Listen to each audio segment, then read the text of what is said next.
বাংলাদেশ পাকিস্তানের সাথে ত্রিপক্ষীয় জোট করতে চায় চীন। এতে তিন দেশের জনগণ এবং দক্ষিণ এশিয়া উপকৃত হবে বলে জানিয়েছেন চীনের রাষ্ট্রদূত ইয়াও ওয়েন। জাতীয় প্রেস ক্লাবে কূটনৈতিক প্রতিবেদকদের সংগঠন ডি-ক্যাব টকে অংশ নিয়ে তিনি একথা জানান।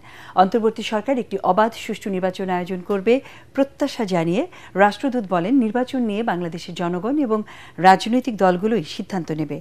রিপোর্ট করছেন ইয়াসিন রানা। চীনের রাষ্ট্রদূতকে নিয়ে ডি-ক্যাব টকের আয়োজন করে ডিপ্লোম্যাটিক করেসপন্ডেন্টস অফ বাংলাদেশ। এতে চীন বাংলাদেশের সম্পর্ক, বাণিজ্য, বিনিয়োগ, কৃষি, চিকিৎসা সহযোগিতা, তিস্তা মহাপরিকল্পনা বাস্তবায়ন, বাংলাদেশ পাকিস্তানকে নিয়ে নতুন জোট, বাংলাদেশের নির্বাচন সহ নানা বিষয়ে কথা বলেন রাষ্ট্রদূত ইয়াও ওয়েন।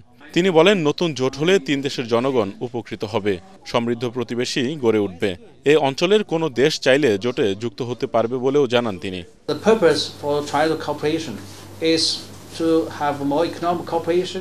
বাংলাদেশ ও পাকিস্তানের সাথে যৌথ উদ্যোগে কাজ করতে চায় চীন।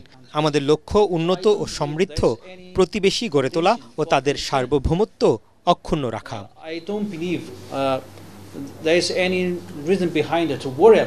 ইয়াওয়েন আরও বলেন, প্রতিবেশী দেশ হিসেবে চীন বাংলাদেশে অবাধ সুষ্ঠু নির্বাচন প্রত্যাশা করে।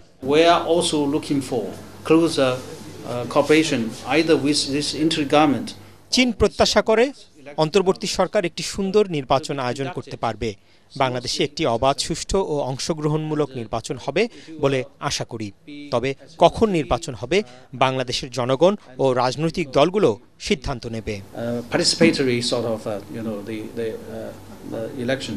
তিস্তা মহাপরিকল্পনা বাস্তবায়নে চীন বাংলাদেশের সাড়া পাওয়ার অপেক্ষায় রয়েছে বলেও জানান দেশটির রাষ্ট্রদূত।